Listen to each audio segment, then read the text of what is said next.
9,999 కనుక 146 square yard చేపిస్తే ఈ విధంగా అమౌంట్ వస్తుంది.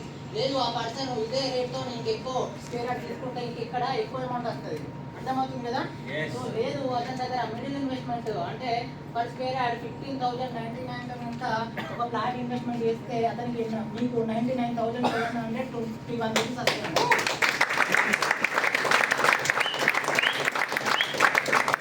99,721 రూపాయలు. ఓకేనా? సో లేదు అతను ఇంకా ఈ 15,099తో కనుక ఎక్కువ స్క్వేర్ యాడ్ ఇదంతా 146 కదా. సో ఒకవేళ 200, 300, 400 తీసుకున్నాం అనుకోండి, ఇక్కడ అమౌంట్ అనేది ఎక్కువ వస్తుంది. అవునా కదా?